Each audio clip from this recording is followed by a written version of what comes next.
हर हर महादेव। शिव पुराण की महान महिमा का वर्णन सुनने के लिए हमारे YouTube चैनल के साथ जुड़े रहें। साथ ही लाइक, शेयर एंड सब्सक्राइब जरूर करें। विदेश्वर संहिताएं 10वां अध्याय प्रणव व पंचार मंत्र की महत्ता। ब्रह्मा और विष्णु ने पूछा, प्रभु सृष्टि आदि 5 कृत्यों के लक्षण क्या है, ये हम दोनों को बताइए। भगवान शिव बोले, मेरे कर्तव्यों को समझना अंत्य गहन है, तथापि मैं कृपा पूर्वक तुम्हें बता रहा हूँ। सृष्टि, पालन, संहार, तिरोभाव और अनुग्रह मेरे जगत संबंधी 5 कार्य हैं जो नित्य सिद्ध हैं। संसार की रचना का आरंभ सृष्टि कहलाता है। मुझे से पालित होकर सृष्टि को सुस्थिर रहना उसका पालन है, उसका विनाश ही संहार है। प्राणों के उत्कर्म को तिरोभाव कहते हैं। इन सबसे छुटकारा मिल जाना ही अनुग्रह अर्थात मोक्ष है। ये मेरे 5 कृत्य हैं। सृष्टि आदि 4 कृत्य संसार का विस्तार करने वाले हैं। 5वां कृत्य मोक्ष का है। मेरे भक्तजन इन 5 कार्यों को 5 भूतों में देखते हैं। सृष्टि धरती पर स्थित, जल में, संहार अग्नि में, तिरोभाव वायु में और अनुग्रह आकाश में स्थित है। पृथ्वी से सबकी सृष्टि होती है, जल से वृद्धि होती है, आग सबको जला देती है, वायु एक स्थान से दूसरे स्थान पर ले जाती है और आकाश सबको अनुग्रहित करता है। इन 5 कृत्यों का बाहर वहन करने के लिए ही मेरे 5 मुख हैं। 4 दिशाओं में 4 मुख और इनके बीच में 5वां मुख है। पुत्रों, तुम दोनों ने मुझे तपस्या से प्रसन्न कर सृष्टि और पालन 2 कार्य प्राप्त किए हैं। इसी प्रकार मेरी विभूति स्वरूप रुद्र और महेश्वर ने संहार और तिरोभाव कार्य मुझसे प्राप्त किए हैं, परंतु मोक्ष मैं स्वयं प्रदान करता हूँ। मैंने पूर्व काल में अपने स्वरूपभूत मंत्र का उपदेश किया है, जो ओंकार रूप में प्रसिद्ध है। ये मंगलकारी मंत्र है। सर्वप्रथम मेरे मुख से ओंकार ओम प्रकट हुआ, जो मेरे स्वरूप का बोध कराता है। इसका स्मरण निरंतर करने से मेरा ही सदा स्मरण होता है। मेरे उत्तरवर्ती मुख से आकार का, पश्चिम मुख से उकार, दक्षिण मुख से मकार, पूर्वोत्तरी मुख से बिंदु का तथा मध्यवर्ती मुख से नाद का प्रकटीकरण हुआ है। इस प्रकार इन 5 अवयवों से ओकार का विस्तार हुआ है। इन 5 अवयवों के एकाकार होने पर प्रणव ओम नामक अक्षर उत्पन्न हुआ है। जगत में उत्पन्न सभी स्त्री पुरुष इस प्रणव मंत्र में व्याप्त हैं। ये मंत्र शिव भक्ति दोनों का बोधक है। इसी से पंचाक्षर मंत्र ओम नमः शिवाय की उत्पत्ति हुई है। ये मेरे साकार रूप का बोधक है।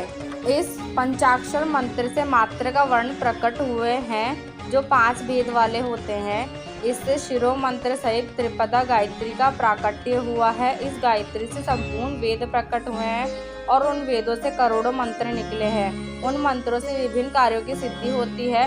इस पंचाक्षर प्रणव मंत्र से सभी मनोरथ पूर्ण होते हैं। इस मंत्र से भोग और मोक्ष दोनों प्राप्त होते हैं। नंदीकेश्वर कहते हैं, जगदम्बा उमा गौरी पार्वती के साथ बैठे महादेव ने उत्तरवर्ती मुख बैठे ब्रह्मा और विष्णु को पर्दा करने वाले वस्त्र से आच्छादित कर उनके मस्तक पर अपना हाथ रखकर धीरे धीरे उच्चारण कर उन्हें उत्तम मंत्र का उपदेश दिया। 3 बार मंत्र का उच्चारण करके भगवान शिव ने शिष्यों के रूप में दीक्षा दी। गुरु दक्षिणा के रूप में दोनों ने अपने आप को समर्पित करते हुए दोनों हाथ जोड़कर उनके समीप खड़े हो गए। जग गुरु भगवान शिव की इस प्रकार स्तुति करने लगे।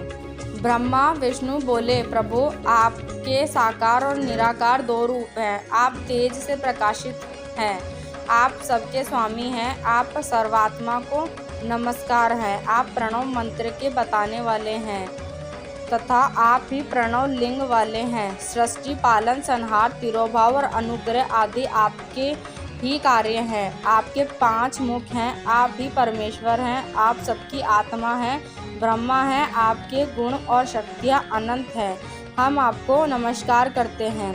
इन पंक्तियों से स्तुति करते हुए गुरु महेश्वर को प्रसन्न कर ब्रह्मा और विष्णु ने उनके चरणों में प्रणाम किया। महेश्वर बोले, अर्धा नक्षत्र में चतुर्दशी को यदि इस प्रणव मंत्र का जप किया जाए तो ये अक्षय फल देने वाला है। सूर्य की संक्रांति में महाआद्रा नक्षत्र में 1 बार किया प्रणव जप करोड़ों गुना जप का फल देता है। मृगशिरा नक्षत्र का अंतिम भाग तथा पूर्ण वर्ष का शुरू का भाग पूजा, होम और तर्पण के लिए सदा आद्र के सामने ही है। मेरे लिंग का दर्शन प्राप्त काल अर्थात मध्याह्न से पूर्व काल में करना चाहिए। मेरे दर्शन पूजन के लिए चतुर्दशी तिथि उत्तम है। पूजा करने वालों के लिए मेरी मूर्ति और लिंग दोनों समान है, फिर भी मूर्ति की अपेक्षा लिंग का स्थान ऊंचा है, इसलिए मनुष्य को शिवलिंग की पूजन करना चाहिए। लिंग का ओम मंत्र से और मूर्ति का पंचाक्षर मंत्र से पूजन करना चाहिए। शिवलिंग की स्वयं स्थापना करके या दूसरों से स्थापना करवाकर उत्तम द्रव्यों से पूजा करने से मेरा पद सुलभ होता है। इस प्रकार दोनों शिष्यों को उपदेश देकर भगवान शिव अंतर्ध्यान हो गए। शिव पुराण की आगे की महिमा सुनने के लिए हमारे चैनल से जुड़े रहें।